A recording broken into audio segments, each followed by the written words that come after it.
गुरु प्यारी साध संगत जी, नमस्कार जी। आप सब कैसे हो? आशा करती हूँ बाबा जी के श्री चरणों में अरदास करती हूँ कि मालिक की कृपा से, निरंकार दातार की मेहरबानी से आप सब बहुत खुश होंगे, मौज बहार में होंगे और अवश्य ही भजन सिमरन में होंगे। साध संगत जी, मैं हाजिर हूँ आज आप सभी से एक बहुत ही खूबसूरत साखी साझा करने के लिए। उम्मीद करती हूँ ये साखी आप सभी को बहुत पसंद आएगी। तो साथ संगत जी, चलिए आइए समय ना गवाते हुए साखी को आप सभी से साझा करते हैं जी। साथ संगत जी, एक राजा था जिसने अपने राज्य में क्रूरता से बहुत सी दौलत इकट्ठा करके एक तरह शाही खजाना आबादी से बाहर जंगल में एक सुनसान जगह पर बनाए तहखाने में सारे खजाने को खुफिया तौर पर छुपा दिया था। खजाने की सिर्फ 2 चाबियां थी, एक चाबी राजा के पास और एक उसके एक खास मंत्री के पास थी। इन दोनों के अलावा किसी को भी उस खुफिया खजाने का राज मालूम न था। एक रोज किसी को बताए बगैर राजा अकेले अपने खजाने को देखने निकला। तहखाने का दरवाजा खोलकर अंदर दाखिल हो गया और अपने खजाने को देख देख कर खुश हो रहा था और खजाने की चमक से सुकून पा रहा था। उसी वक्त मंत्री भी उस इलाके से निकला और उसने देखा कि खजाने का दरवाजा खुला है। वो हैरान हो गया और ख्याल किया कि कहीं कल रात जब मैं खजाना देखने आया तब शायद खजाने का दरवाजा खुला रह गया होगा। उसने जल्दी जल्दी खजाने का दरवाजा बाहर से बंद कर दिया और वहां से चला गया। उधर खजाने को निहारने के बाद राजा जब संतुष्ट हुआ और दरवाजे के पास आया तो ये क्या, दरवाजा तो बाहर से बंद हो गया था। उसने जोर जोर से दरवाजा पीटना शुरू किया, पर वहां उनकी आवाज सुनने वाला उस जंगल में कोई न था। साध संगत जी, राजा चिल्लाता रहा पर अफसोस कोई न आया। वो थक हार के खजाने को देखता रहा। अब राजा भूख और पानी की प्यास से बेहाल हो रहा था। पागलों सा हो गया था वो रेंगता रेंगता हीरो के संदूक के पास गया और बोला कि ए दुनिया के नायाब हीरो, मुझे 1 गिलास पानी दे दो। फिर मोती सोने चांदी के पास गया और बोला कि ए मोती चांदी सोने के खजाने, मुझे 1 वक्त का खाना दे दो।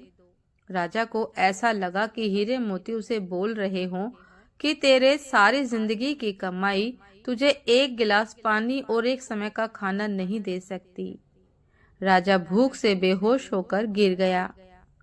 जब राजा को होश आया तो सारे मोती हीरे बिखेर के दीवार के पास अपना बिस्तर बनाया और उस पर लेट गया। वो दुनिया को एक पैगाम देना चाहता था, लेकिन उसके पास कागज और कलम नहीं था।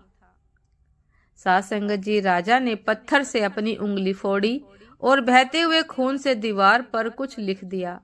उधर मंत्री और पूरी सेना लापता राजा को ढूंढते रहे, पर बहुत दिनों तक राजा ना मिला तो मंत्री राजा के खजाने को देखने आया। उसने देखा कि राजा हीरे जवाहरात के बिस्तर पर मरा पड़ा है और उसकी लाश को कीड़े मकोड़े खा रहे थे।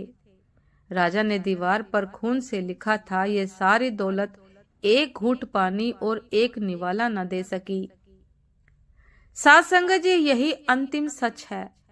आखिरी समय आपके साथ आपके कर्मों की दौलत जाएगी। चाहे आप कितनी बेईमानी से हीरे पैसा सोना चांदी इकट्ठा कर लो, सब यहीं रह जाएगा। इसलिए जो जीवन आपको प्रभु ने उपहार स्वरूप दिया है उसमें अच्छे कर्म, लोगों की भलाई के काम कीजिए। अच्छे कर्म कीजिए, लोगों की भलाई के काम कीजिए, बिना किसी स्वार्थ के और अर्जित कीजिए।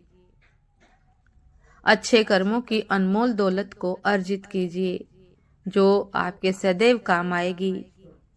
साध संगत जी, परमात्मा से मिलने का तरीका क्या है? आपके अंदर जो राग है, गुरबानी है, शब्द धुन है, उसे सुनो। कुल मालिक, कुल आलम, सारे जहां के लिए यह एक ही दवा है। भजन सिमरन परमात्मा की आवाज है, अंदर के अनुराग को जगाने का एक माध्यम है।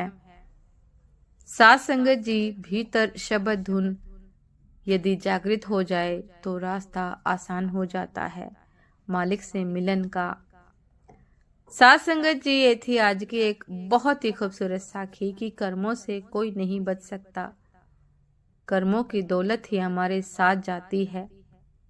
जिस प्रकार के हमारे कर्म होते हैं उसी प्रकार के हमें दुख या सुख भोगने पड़ते हैं।